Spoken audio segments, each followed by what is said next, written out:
Should accounting firms ever give discounts? Is that a thing they should do? Or even the opposite, like surcharge for certain things? What if you're starting to invest in putting out content, you put out something that's wrong? I'm going to share some thoughts on the death of QuickBooks Desktop in the US. And accountants are generally bad at building systems, as most technical subject matter experts are. How do we combat this? To build killer systems in your firm. Come on in, it is Q&A Friday. Let's ride this baby into the holiday.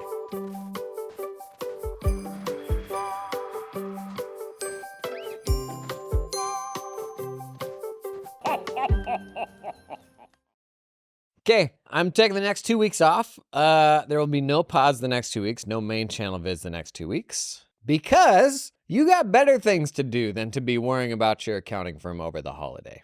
Unless you haven't listened to the full back library of the podcast, in which the better thing to do is to go back and listen to the episodes you haven't heard yet. See how quickly and easily I sold out there? Okay, up first on the subject of discounts. This is a great question. I was over on the main YouTube channel from Lark. And this was specifically around how to smooth out busy season and US tax practices, but it applies to non-tax practices as well. Said, how about giving a small discount for filing between April and August and charge a premium for filing August to October? Basically, how about using money to flex capacity between our busy and slow periods? And this is through the lens of US tax, but it applies for people doing month-end closes, like it applies for anything. And I don't want to give a 100% blanket answer here that's going to be the right solution in every scenario, because I'm sure there's exceptions to the rule. Here's some big things to look out for, though, that I have heard from practitioners who have done some form of this or another.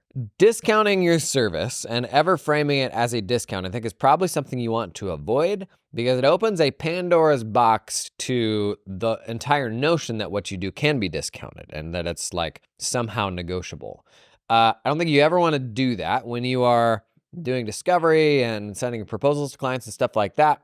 You never want there to be an element of negotiation, because as soon as you open that door, you will never close it. Giving them a deal once, there becomes this implicit assumption that they have a deal or are going to be able to get deals in perpetuity. Now, the reality is you can set your price wherever you want to. It's more about the messaging and what's communicated to the client. I generally think discounts are just a bad idea, because then people will come to you looking for more discounts on different things. So if you don't start that, you never have to stop it. But even the flip side, surcharges. A lot of folks have said, well, what if I just make people pay extra to get their work done faster or to get their work done in our busiest season? And the risk there is you have now this obligation of something that's really tricky to do. And oftentimes when clients pay more for something like this, I first heard this from Adam Shea, and it's made sense as I've heard other people share their experiences around this stuff. When people pay extra for something, it often comes with a level of entitlement that said, well, I now pay extra, thus I have more privilege and can make certain demands that maybe I wouldn't have otherwise been able to make. And that's a pretty sticky spot to put your team in and to put yourself in. It's like this VIP fast pass, fast lane sort of thing, where now they're going to be entitled to things that folks otherwise wouldn't be entitled to just because they paid more money. And that, you can see how that can be problematic. Now, the best way to effectively manage the cyclical nature of our busy times versus our slow times, ultimately, I think gets pretty specific down to the type of work that we're talking about. To quickly cruise through what this looks like for US tax, what I would tell people was there are very rarely reasons why you need to file before April. It's extremely rare that there are benefits to doing so. Much more often, there are benefits to filing in the fall. When you have more information about what your next year looks like, when you can make certain different tax decisions based on having a better snapshot of the following year, we would go as far as putting returns together and actually tell clients, we're not going to file this until we need to file it. Here's the tax to pay, but we're not actually going to file it yet. And for them, this gave them the peace of mind that we were considering what was happening in the current year before locking in their tax filing for last year. And certain clients, certain tax situations don't merit this complexity. and there's really not that much you can play with, so maybe it's not a big deal. But if you run a small business, like this is everyone that runs a small business, you're generally better off waiting, even if it's ready to go. And I think this actually helped in getting clients' heads around this, was telling them, I'm actually not even going to file this until we have to at the deadline, because I want to reserve the ability to change it. And then they were like, oh, this is something that I just fundamentally didn't understand. Like, you're actually going to analyze what's happening during the year before filing that I can understand. And at that point, it's like, they're kind of getting out of the way and saying, this is what I'm paying you to do and paying you to figure out for me, which is really what this should come back to. And I think oftentimes in all areas of accounting firm running and client services in general, if you don't project a clear process for here is the best way to do this and get this done and how we're going to do it for you, then the client's going to come in with the limited knowledge that they have and kind of fill in the blanks and make up the answers and ask you to do certain things. Most of us, we take a client on and we kind of give them a very broad description of like how that ongoing cycle looks. And it's not exactly going to feel like you are taking control of the process and like managing that for them. And, this is evidenced by them sending you emails saying like, what about this? What about that? It's like, no, you want them to feel like they're in a place where you're proactively actually doing the opposite. Like you are reaching out to them being like, have you thought about this? Have you thought about that? And once they have that confidence in you, they're not going to tell you when to file their tax return. They're not going to tell you when to do this and that. This is literally what they are engaging you to do, is to make the most of this, to do this like in the very best way that it can be done. And there are some returns in the US where like 1040s, where there's not that much stuff that is going to get flexed one way or another, where it's a lot harder to make the argument that it can't just be filed during tax season. And this is one of the reasons why like we moved away from doing a lot of that type of tax work, is we couldn't justify smoothing it out throughout the year. Now, the equivalent in an accounting firm where you're just managing month-end closes is you've always got that crush around like, oh, we deliver financials by the 10th or the 15th or something like that. And this is actually something that I did in the past. Was one of our service level items was expected delivery date. And folks that wanted it super fast would pay more. And that was kind of the relief valve for the cheapskates who like, they were fine waiting until the 25th. And the people who are like, oh, it's very important I get it early in the month, I was like, okay, then will you pay for it? And I don't know if that was the best way to manage that or not. Something I've come around to now that I'm more in favor of is actually getting folks, and we've talked about this a bit, getting folks off the financial statements as what they are looking forward to for their month-end deliverable. Most of our clients don't understand the monthly financial statements. What they do is they pull it up and they go look at like the 2 or 3 things they actually care about, if that. And what I think is more interesting is actually giving them a more real-time snapshot of just the things they actually want to see, which oftentimes aren't the financial statements, and considering how we can deliver a very simplified version of what they actually want on a more real-time basis, either week over week or, quickly after the end of the month. And that's usually stuff around spend management and like that sort of a thing. The stuff that they're actually watching day to day, with the goal of taking the pressure off of the month-end financial statement delivery timeframe. And that stuff has to be done, but it's almost like not unlike a tax return, where a tax return for somebody itself doesn't have a ton of value. It's just something that has to be done. And in my experience, financial statements for many entrepreneurs, and this is like sacrilege to say for accountants, are kind of the same thing. They have to be done because they have to be able to present them to bankers and stuff like that. But the ways that they make decisions are on KPIs and some stuff that is built on top of those financials. But it is not the financial statements themselves generally that they're getting a ton of value from. So actually taking the focus of the monthly reporting cycle off of the financial statements, I feel like that's a good solution to depressurize those delivery timelines. So I these days, I probably think of pricing as like a last resort, charging more, charging less for something, because I think it sets sort of a dangerous precedent. Agree, disagree? If you had experience doing either of those things, drop in the comments. This episode is sponsored in part by the fine folks at Cloud Accountant Staffing. Do you hire accountants? Bless your little heart. Not the best part of the job, in my opinion. Not something I ever enjoyed. Well, listen, you can build your accounting dream team with talented offshore accountants in the Philippines that work 100% full-time for your firm. Their accountants aren't freelancing or contracting for multiple firms. They're all yours. They work exclusively for you and are incentivized to stay with you and your team long term. They're not going to get swiped. Cloud Accountant Staffing is 100% dedicated to the accounting industry and founded by a former accounting firm owner that understands your business, knows your pain points. They had to hire some accountants and they said, you know what? We're going to build our own pipeline in the Philippines. Going to pull in some super talented people and then open that up to other firms. Basically, that's the story. We've been talking a lot about staffing, building more resilient staffing pipelines for your firms. I had staff in the Philippines, totally red pilled me to oh geez, we need to globalize the way that we get our work done. Check these folks out. Link in the show description, cloudaccountantstaffing.com. You know, people often ask me, Jason, who is this episode sponsored in part by? Well, today, this episode is sponsored in part by LiveFlow. Did you hear the news? LiveFlow just launched a consolidation product. You actually might have seen it on the main channel recently. We did a whole demo day of it. LiveFlow's automated multi-entity consolidations, it's beyond simple to use. You can easily map multiple unmatching chart of accounts from multiple QuickBooks Online companies into one standardized report. And once it's set up, LiveFlow is gonna get to work updating the consolidations automatically in real time, the realest of times. So you can focus on analysis using instantly updating data across entities. LiveFlow can even consolidate financials that are in different currencies. That sounds disgusting, yikes. And it doesn't stop there. LiveFlow offers flexible, powerful reporting tools, create customized dashboards that meet your specific needs, you little snowflake. Build executive presentations, cash flow forecasts, and more with just a few clicks. The consolidation thing is actually super cool. If you haven't seen that yet, check it out on the main YouTube channel. And thanks to LiveFlow for sponsoring the pod.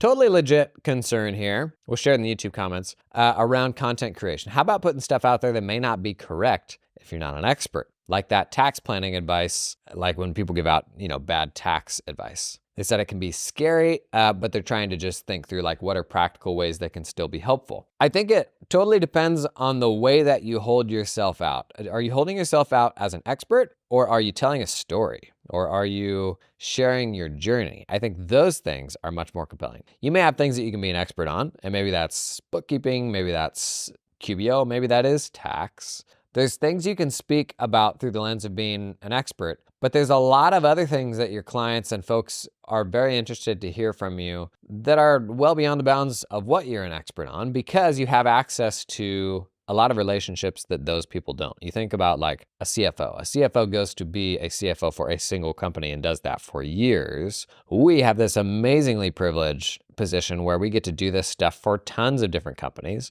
and have a window into a very different perspective than many other folks get exposed to. And so when you stumble into common things that clients are getting wrong, stories, turnaround stories of how stuff can blow up if you're not on top of it. Success stories of, what it looks like to have a better financial understanding of your numbers when you run your business and how that can drive decision-making. Stories of taking the stress out of finances and managing tax compliance and stuff like that. That's the stuff that that's the stuff, honestly, that is much more engaging than I'm going to teach you this technical thing. So the degree to which we expose ourselves to being wrong, I think, is correlated with how much we are saying, I'm an expert and here is the answer about XYZ. I do that virtually never these days. Usually I'm framing what I say through the lens of here's my personal experience and the experience I've seen from a bunch of other folks. There's definitely a big spectrum there of how convinced I am of this or that. Yesterday we had an episode about, value pricing. And I've shared my experience about how that was largely what we did, but I'm far from a diehard enthusiast on, building your entire practice around that. So I don't see the getting it wrong being an issue as long as we're not insisting that I am the expert on this thing and here is truth. I think much of our content can instead be focused on storytelling and actually sharing experiences. In the US, we just got an announcement recently from Intuit about how they're going to start shutting down QuickBooks Desktop over the next couple of years. I think it was basically after next year, you can't get new subscriptions of QuickBooks Desktop or something. And it's a big deal. There's still a massive, I still don't know that small businesses in the US have reached 50% cloud adoption. But in the United States, accounting, like the word QuickBooks has been synonymous with accounting. Like those things are interchangeable. And the default for decades was you run a business, you're doing it on QuickBooks Desktop. And there's still a lot of accounting pros that just want to use desktop. A lot of small businesses that are not in the cloud yet, either due to trust issues or they don't like how those apps work as much as the desktop apps, or, a myriad of reasons. Now I saw that direct deposits for the QuickBooks Desktop payroll product, you now have to pay $4 per direct deposit payment if you're processing payroll out of that. So they've set the sunset date down the road, but they're already making it like very cost prohibitive to keep using that stuff in the meantime. Honestly, it leaves a massive void. Like regardless of your opinion of whether everybody should be using desktop software or cloud software, it leaves a huge void of folks that still just want to use desktop software. And there are very small specific use cases where maybe you're off the grid, or like there are situations where desktop software makes sense. Not anywhere near as many as like the cases where people are still using it. But to me, it kind of shines a light on the fact that there is some risk in choosing your platform. We talked, I think it was last week, about folks feeling like trapped by Intuit. You've got Intuit sort of turning into a done-for-you company where they're going out and selling bookkeeping services and tax services, where in the past they've been a software company for advisors, and that's put advisors in a tough spot. Like, do I keep buying software from Intuit then? And some folks feel trapped. They don't see a way around that. But it is a good reminder to me that there genuinely is risk in choosing your platform. Somebody shared on Twitter, they had built a niche around doing government accounting for certain groups. And due to some nuance around how that government accounting works, you can't do it in QuickBooks Online. QuickBooks Desktop works really well for it. So they basically built a niche accounting practice around QuickBooks Desktop, and that's no longer a tool they're going to be able to use going forward. I should say, you can still use it. I mean, it's a desktop app. You can use it in theory until the end of time, or even go get an old version of QuickBooks Desktop. But connecting that to, bank feeds or running payroll or any stuff like that's going to become impossible. And it's rare, at least in the US, I don't have a window into this outside the US, but it's rare that we've seen situations where you are committed to a platform that your business runs on and you can kind of get burned by that platform. But it is a good reminder that who we choose to partner with, and this isn't really going after Intuit specifically. And it's a good reminder that any of the platforms that we're putting our clients on, like we do have a degree of exposure to those businesses and, the continuity of those businesses. We've seen some software companies surprisingly shut down in like unexpected ways, where one week you see them in an accounting conference and the next week they're like, yeah, no, we're killing this, sorry. We've seen some stuff like that. I think the bigger problem for many accountants is the tool or the product that they're using is now a legacy product that software company is no longer really investing in. It's not a priority for them anymore. I also see this with some legacy practice management systems, where you have software companies that have these old desktop-based systems and they've now made new cloud versions and are kind of looking forward at that stuff. But you have a lot of people that have still sworn by those desktop systems and want to use them until the end of time. And over time, you see stuff like, support just degrade. The product doesn't get any updates anymore. So it's worth even considering, what is the excitement level for the software company around this tooling that I'm using? Because if they don't love it, it doesn't matter how much you love it. And so while I think it's easy to be like, oh, if you're using QuickBooks Desktop, you're living in the past. Like, this is going to be a hard period of change for a lot of folks. And there's probably an opportunity there for other desktop software providers to come in and eat up some of that. I know Intuit's goal is ultimately to get those folks into the QuickBooks Online product. But it is definitely worth keeping in mind, platform risk is a real thing. Like hitching your wagon to the wrong tools that you're going to build your firm on, like that's a real concern. And especially with as quickly as tech is changing now, we need to be asking of our tech partners, like we need to ensure that we understand where they are investing and that they're continuing to build on the product. Oftentimes you'll get a software company that builds a killer core product and then they get into this like other thing that's sort of an adjacent thing that isn't necessarily building on the core product, but they're super into it and all their engineering and investment and attention goes into that. And that can be really frustrating when you're like, no, I just want your core product and I want it to do this and that better. But their attention is very obviously going elsewhere. It's stuff you got to pay attention to when you are choosing who you're going to hitch your wagon with. Because the bigger the system is, like the harder it is going to be to change down the road. And the more you're going to, potentially immediately start falling behind as soon as you start using this product. It is just as much about what that product does today as what it will do in 3 years' time. So are they investing in AI and working better with the other tools that you use? That stuff matters beyond just, do I like the look of this tool, and then does it do what I need it to do today, right? This podcast is brought to you in part by Team Up, who helps you find super talented Filipino accountants. Hire them yourself without any sort of ongoing monthly fees. They can source accountants with experience working at US or Australian accounting firms. Familiar with tools you use like Xero, Cubio, and Dext? They can also recruit specialist roles like bookkeeping team leads who have leadership experience, or US tax specialists. What? Team Up recruits these people for you for a flat one-time fee. They are headhunters, not the typical outsourcers, and they can connect you with an affordable employer of record if you need help with payroll and compliance. Right now you can save $1,000 on end-to-end recruiting. Current price is $3,000 to find you a great accountant, but it is going up to $4,000 in January. That's right, act now. Remember, other outsourcing companies often mark up salaries by 50% or more. What? So you'll save a ton by hiring directly and get to build your own team for the long term. Just go to hireteamup.com to start building your Philippines team and sign up before January to save a bit of cheddar, even if you won't be ready to hire for a few months. Last, there's a comment that from Courtney, I'm gonna say Sheree, on the YouTube main channel.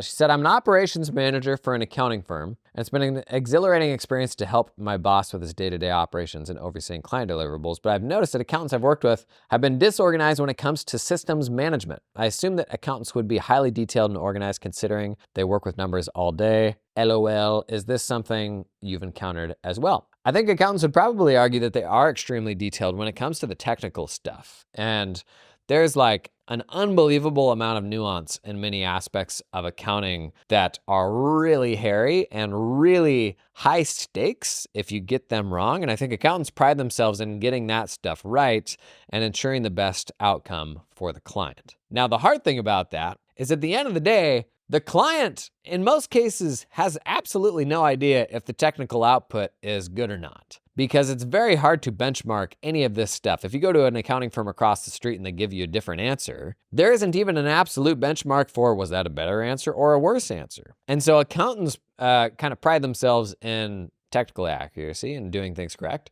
We sit around other accountants all day long, and the way that we are measured up is, can we do things correctly for, the senior reviewer when they go through, to not have to give you any notes? Like, that is the reality that accountants are living in, as they're surrounded by other technical subject matter experts, and that's the bubble they exist within. And nowhere within that bubble usually are things like, systems and client experience and many of those things being discussed. And you will have exceptional people who can do both systems management along with like the detailed actual technical work. But I would argue those people are unicorns and there's not that many of them. And that's not an accounting thing. That's an engineering thing. That's like every technical thing under the sun. And it is why it's super valuable to have different brains attacking like problems from different angles. Like, this is the value of diversity of all sorts of kinds in building processes and like making something better than the sum of its parts.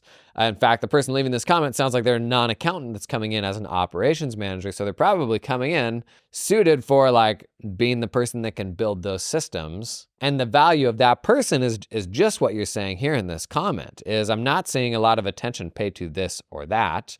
And admittedly, that's probably a blind spot for all the people doing that work. Or the people doing that work are like, my job is just to produce tax returns or month-end closes. Like, my job is not to come in and build systems. Now, the hard thing is, ultimately, the quality of the system impacts that person more than anybody else. So then when you have an external kind of process manager come in, all the technical folks are going to be like, what the heck do you think you're doing touching where my add-in is in my Adobe Acrobat? So there can be a lot of friction there. But yes, I would agree, most accountants, like most technical subject matter experts, are not systems people. Like, they're systems people through the lens of doing their technical craft to kind of the best of their ability. But beyond that, that's not really how most of us are wired. Like, that is not a benchmark on which we are often rewarded. And this is where, traditional incentives for accountants kind of break down. The notion that value is this, value like scales linearly with time, as if, all 10 hours of time are the same. And so maybe some of this problem is improved by incentivizing folks, more on output and what you're able to bill clients, and that at least being pulled in as a factor based on either how they're compensated or how they are reviewed by their seniors. But it is admittedly a tough thing to project onto technical people who are expected to crank out, your job is to crank out tax returns. And then another person comes in and is like, why aren't you thinking about this or that about the process? And they're like, buddy, I'm just trying to keep up with this stupid city of Portland preschool tax, whatever ridiculous thing my client just walked in the door with in Ohio sort of situation. And so it is like a totally different job. And to me, that is the value of pulling in a different brain to look at it. I absolutely loved hiring non-accountants because they could come in without any of the biases that accountants inherently have when they come of age working in accounting firms. Like, we are creatures that are fundamentally limited by like our lived experience. That is the only reference we have, is the things that we've done and the things that we've seen. To me, that's the value of, making friends in the profession and making friends with other firm owners so that you can learn from their experiences. Because you can hardly expect somebody to have perspective of something that they've never even encountered before. So for me, when we would pull in non-accountants, it was like this really helpful diversity of perspective that we wouldn't have otherwise had. And they would come in with some ideas, as any new person does, and then once they kind of get settled in, they see which of those ideas stick and make sense with the additional context they've learned and which don't. But the result, in my mind, is fundamentally better. You've got like a more comprehensive approach to thinking through a problem and how the work gets done. That may be the what would be the most bummer thing for me about being a solo practice owner, is that maybe lack of diversity and perspective into what you're building. But I think you could also get there by making other friends who run firms and asking for their opinion and having like a trusted relationship there where you can show them your stuff and they'll show you their stuff and give you feedback in,